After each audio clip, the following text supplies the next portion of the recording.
আসসালামু আলাইকুম।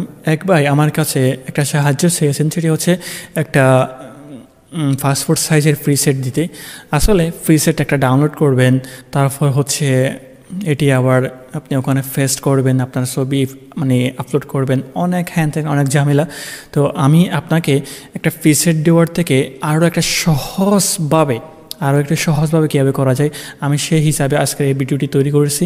অর্থাৎ এই ভিডিওতে আমি দেখাচ্ছি কিভাবে আপনি আপনার পাসপোর্ট সাইজ ছবি কিভাবে আপনি একটা মোবাইল দিয়ে খুব সুন্দর করে একদম ইজিলি আপনি সাইজটা করে নিতে পারেন।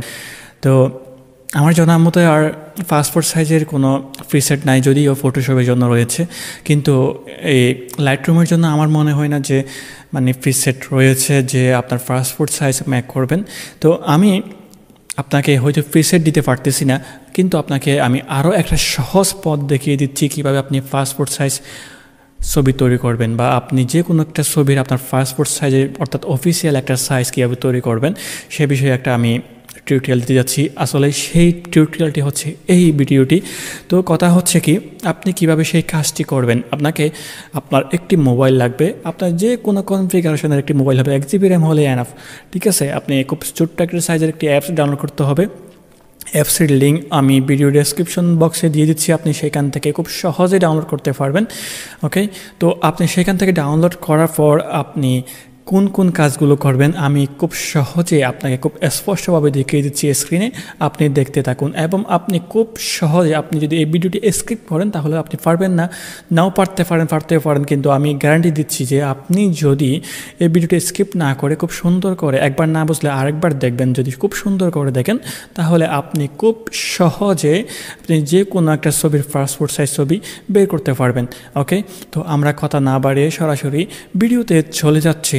অলরাইট ভিউয়ার্স, আপনাকে যদি পাসপোর্ট সাইজ ছবি মেক করতে হয় তাহলে অবশ্যই একটি ফ্রিতে অ্যাপস ডাউনলোড করতে হবে, সেটি আপনি প্লে স্টোরে পেয়ে যাবেন। আমি জাস্ট প্লে স্টোরে লিখব পাসপোর্ট সাইজ ফটো, এই যে, তারপর পাসপোর্ট সাইজ ফটো মেকার এই অ্যাপসটি আপনি পেয়ে যাবেন। তারপর এখান থেকে আপনি ডাউনলোড করে নেবেন। আমার অলরেডি ডাউনলোড করা আছে, আমি জাস্ট ওপেন করব, আপনিও জাস্ট ওপেন করে নেবেন। ওপেন করার পর আপনার ঠিক এইরকম একটি ইন্টারফেস চলে আসবে। তারপর এখান থেকে আপনাকে নিউ ফটোতে সিলেক্ট করতে হবে। তারপর আপনি এখান থেকে আপনি কোন দেশের জন্য পাসপোর্টটি তৈরি করবেন সেটি সিলেক্ট করতে হবে। আমি যেহেতু বাংলাদেশের জন্য সিলেক্ট করব, সেহেতু বাংলাদেশের জন্য আমি এই যে বাংলাদেশ অপশানে ক্লিক করব। আপনি যদি অন্য দেশের জন্য সিলেক্ট করতে চান, এখানে হিউজ পরিমাণ দেশ রয়েছে, আপনি এখান থেকে যে কোনো একটি সিলেক্ট করতে পারেন। আমি যেহেতু বাংলাদেশের পাসপোর্ট সাইজ তৈরি করব, আমি সেহেতু বাংলাদেশের পাসপোর্ট সাইজের উপর ক্লিক করলাম। তারপর উপরে 300 DPIতে ক্লিক করে রাখিয়ে দিলাম। তারপর সেখান থেকে আপনাকে একটা গাইড দিয়ে দিবে। আমি সেই গাইডের উপর চোখ না রেখে সরাসরি চোখ রাখবো হচ্ছে গ্যালারিতে। আমার গ্যালারিতে অলরেডি একটা পিক তোলা আছে, আমি সেটি পাসপোর্ট সাইজ তৈরি করব। তারপর এই জন্য আমি গ্যালারিতে ক্লিক করলাম। গ্যালারিতে ক্লিক করার পর আমাকে ক্লিক করতে হবে হচ্ছে গ্যালারি থেকে আমার কাঙ্ক্ষিত এই ছবিটি আমাকে নিয়ে আসতে হবে। তো আমি এই ফটোটা সিলেক্ট করলাম, যদিও একটু বাঁকা, আমি জাস্ট আপনাকে যেহেতু দেখাবো সেহেতু কোনো সমস্যা নেই। আপনি আপনার মতো করে খুব সুন্দর একটা ছবি সিলেক্ট করবেন। বারবার কিন্তু অ্যাড সমস্যা করতেছে, এই অ্যাড কিন্তু আসবে, যেহেতু ফ্রি অ্যাপস অ্যাডের একটু ঝামেলা তো থাকবেই। নেক্সট, তারপর ক্লিক করব। নেক্সটে ক্লিক করার পর ওকে, নেক্সট আসার পর আমরা ওদের মতো করে আমরা আমাদের সাইজটা করে নেব। আমি জাস্ট এই যে দেখুন, এখানে এই যে কর্নার ধরে আমি আরেকটু ছোটো করব। তারপর হচ্ছে আমি এতটুকুতে রাখবো। ওকে, আমি এতটুকুতে রাখবো, যেহেতু আমার ছবিটা একটু করে বাঁকা, আমার গাঢ়টা একটু করে বাঁকা, সেহেতু একটু অসুন্দর দেখাচ্ছে। আপনি সোজা একটা ছবি নেবেন।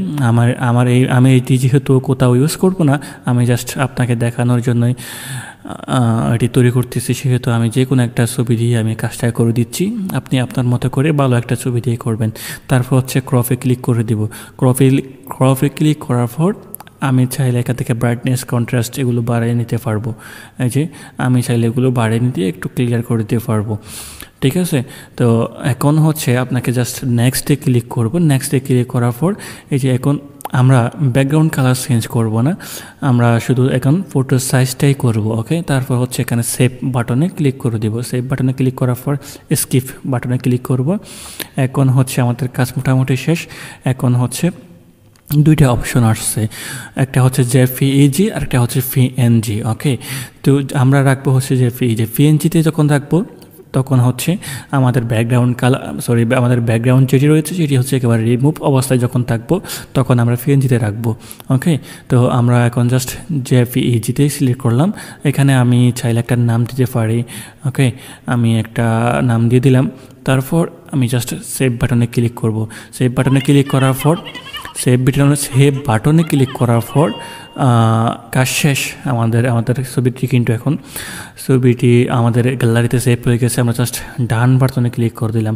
ডান বাটনে ক্লিক করার পর আমাদের লোকেশনটা কিন্তু এখানে দেখাচ্ছে। এই যে দেখুন, আমাদের লোকেশনটা হচ্ছে ফাইল ম্যানেজারের DCIM এর আইডি ফটোসের ভিতরে। আমরা ফিনিশে ক্লিক করে দিলাম। তারপর হচ্ছে আমরা একটু গিয়াতে যাব, ওই গ্যালারিতে যাব। গ্যালারিতে যাওয়ার পর একটু চেক করে দেখব। গ্যালারিতে যাওয়ার পর এই যে দেখুন, আমাদের এই অ্যাপসটি হচ্ছে আমাদের এই ছবিটি হচ্ছে আমরা কি করছি, এই মাত্র পাসপোর্ট সাইজ তৈরি করছি। তো আপনারাও এইভাবে করে নেবেন। তো ভিউয়ার্স, আজকে হচ্ছে এই পর্যন্ত।